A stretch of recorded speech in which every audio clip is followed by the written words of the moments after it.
Assalamualaikum warahmatullahi wabarakatuh. Perkenalkan, nama saya Hamina dari Prodi Agribisnis dengan NIM 091058092111 mata kuliah Manajemen Industri Hasil Pertanian. Jadi sekarang kita akan membahas tentang sertifikasi halal sektor industri hasil pertanian. Komoditas halal berbasis pertanian telah berkembang pesat di pasar dunia.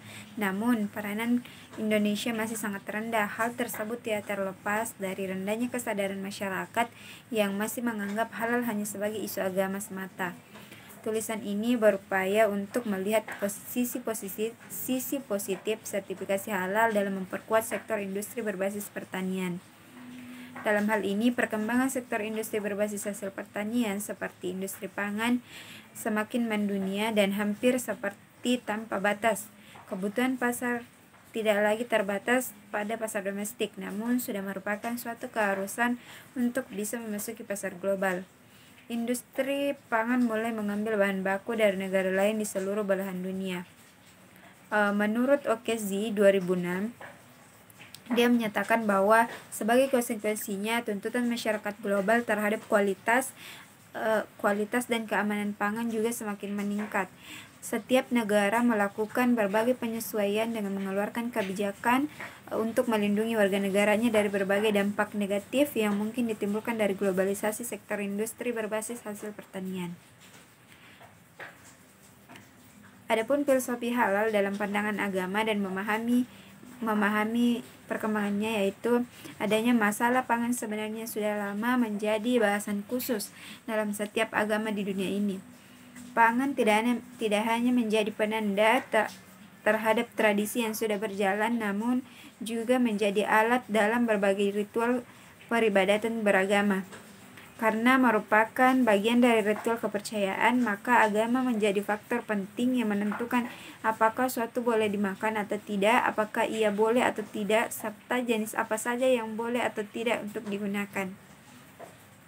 Semakin banyak pemeluk agama, maka semakin besar pengaruhnya terhadap pola konsumsi masyarakat luas.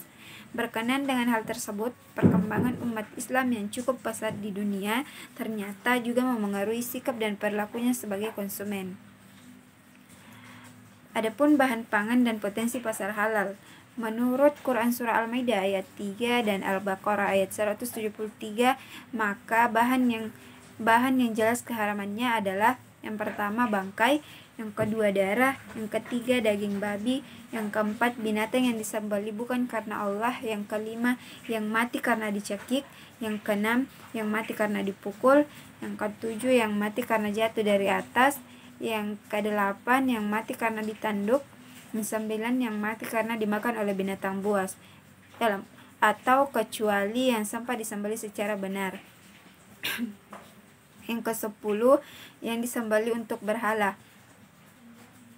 Bahan-bahan yang disebutkan di atas semuanya bersumber dari hewan, mengingat perkembangan ilmu pengetahuan dan teknologi makanan yang sekarang digunakan di Indonesia sebagian besar berasal dari negara-negara yang mayoritas penduduknya itu non-muslim. Maka besar kemungkinan bahan haram yang sedikit disebutkan di atas dapat menjelma menjadi produk-produk yang beraneka ragam. Dalam HAS 23.000 terdapat 11 kriteria yang harus dipenuhi oleh perusahaan untuk dapat mengajukan permohonan sertifikasi halal. Menurut LPPOM MUI 2012, adapun kriterianya yang pertama itu ada kebijakan halal perusahaan, tim manajemen halal, yang ketiga pelatihan dan edukasi, yang keempat bahan, kelima produk, 6 fasilitas produk, 7 prosedur tertulis aktivasi kritis, yang ke-8 kemampuan telusur, yang ke-9 penanganan produk yang tidak memenuhi kriteria, yang ke-10 audit internal, yang ke-11 kaji ulang manajemen. Ada juga manfaat dari sertifikat halal. Yang pertama itu sertifikat halal mampu menjamin keamanan produk yang dikonsumsi. Yang kedua, sertifikasi halal menjamin pelaksanaan kesuaran. Yang ketiga, menenteramkan masyarakat dari isu negatif. Yang keempat, sertifikasi halal memberi keunggulan komparatif. Yang kelima, melindungi produk dalam negeri dan persaingan global. Yang keenam, memperbaiki kemampuan dokumentasi dan administrasi perusahaan.